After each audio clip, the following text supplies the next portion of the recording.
Halo semuanya, perkenalkan nama saya Yahya. Eh, Pada podcast kali ini kita akan membahas mengenai standar layanan bantuan hukum perkara pidana. Pertama-tama perkenalkan Mbak. Saya Azmi Tridana. Saya Septi Indah Saputri.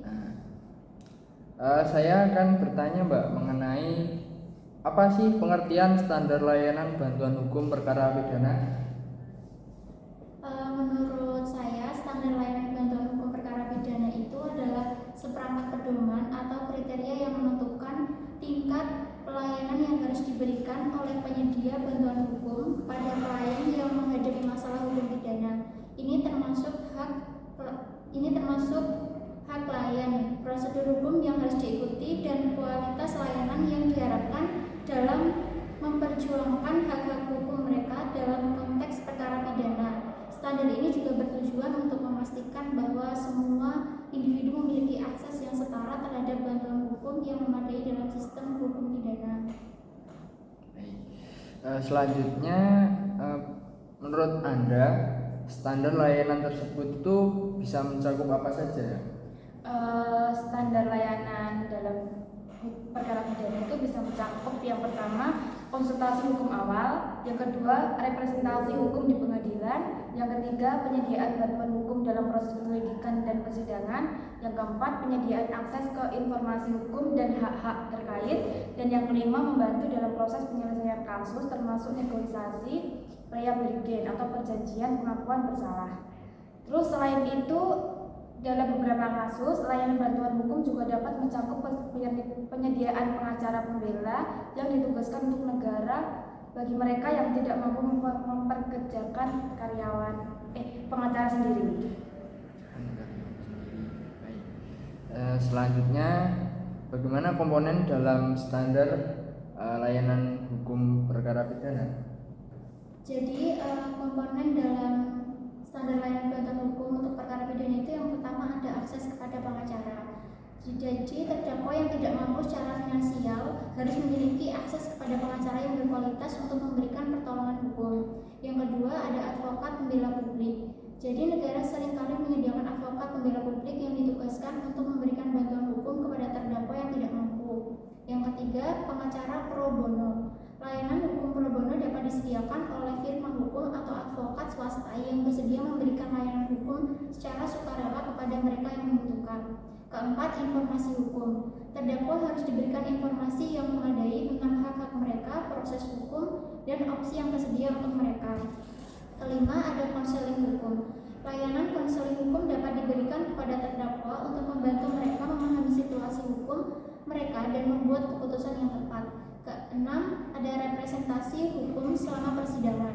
Jadi terdakwa yang tidak mampu harus memiliki akses kepada pengacara yang akan mewakili mereka selama persidangan dan memberikan pembelaan yang efektif. Mungkin dari Ajeng mau nambahin.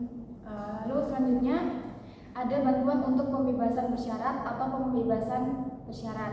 Jika terdakwa dijatuhi hukuman, layanan bantuan hukum juga dapat mencakup bantuan untuk proses pembebasan bersyarat atau pembebasan bersyarat. Terus selanjutnya ada pemantauan HAM.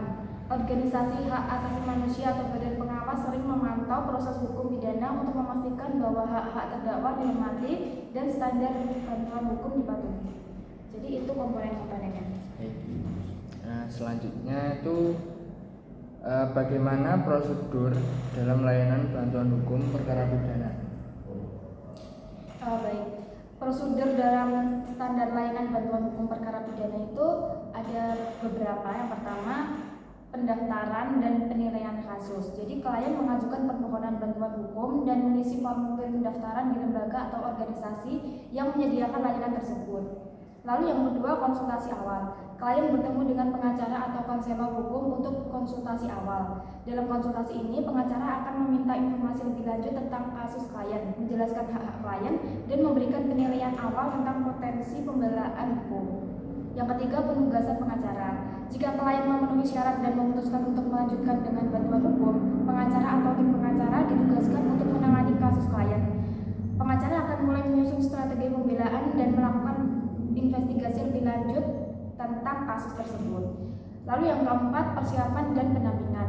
Pengacara termasuk mengumpulkan bukti, mempersiapkan kesaksian, dan memberikan nasihat hukum tentang tindakan yang harus diambil klien. Mungkin selanjutnya bisa dijelaskan oleh Steffi. Mungkin selanjutnya ada pendampingan dalam sidang pengadilan. Jadi pengacara akan mendampingi klien dalam semua proses pengadilan, termasuk sidang peradilan, sidang pengadilan utama, dan sidang banding jika diperlukan. Mereka akan mengajukan argumen hukum atas nama klien dan melindungi kepentingan hukumnya. Yang keenam ada negosiasi dan mediasi. Jika memungkinkan, pengacara dapat melakukan negosiasi dengan pihak penuntut atau pihak lain yang terlibat dalam kasus untuk mencapai kesepakatan yang menguntungkan bagi klien. Mereka juga dapat membantu klien dan dalam mediasi untuk mencari penyelesaian di luar pengadilan. Yang terakhir ada pelaporan dan evaluasi. Setelah penyelesaian kasus, lembaga atau organisasi yang memberikan bantuan hukum biasanya melakukan pelaporan dan evaluasi kasus untuk memastikan bahwa klien telah menerima layanan yang memadai dan untuk mengevaluasi kinerja pengacara. Jadi prosedur ini dapat disesuaikan dengan kebutuhan individu dan kompleksitas kasus. Selain itu penting untuk diingat bahwa prosedur bantuan hukum dapat berbeda-beda di setiap yurisdiksi dan dapat dipengaruhi oleh faktor-faktor lokal dan hukum yang berlaku. Baik, Mbak. Selanjutnya itu bagaimana sih, Mbak, prinsip standar layanan bantuan hukum perkara pidana, Mbak? Untuk prinsip-prinsipnya, yang pertama itu ada prinsip keadilan dan akses, di mana setiap individu harus memiliki akses yang sama terhadap sistem peradilan tanpa memandang status sosial atau ekonomi mereka. Yang kedua, kesetaraan di hadapan hukum. Setiap terdakwa memiliki hak untuk diperlakukan secara adil dan setara di hadapan hukum, termasuk hak untuk memiliki pembelaan yang memadai. Yang ketiga, pengakuan dan penghormatan HAM. Layanan bantuan hukum harus mengakui dan menghormati HAM setiap individu, termasuk hak atas perlindungan hukum yang efektif. Yang keempat, kepentingan terbaik terdakwa. Layanan bantuan hukum harus bertujuan untuk melindungi kepentingan terbaik terdakwa dan memastikan bahwa mereka memiliki akses yang cukup untuk mempertahankan hak-hak mereka. Selanjutnya,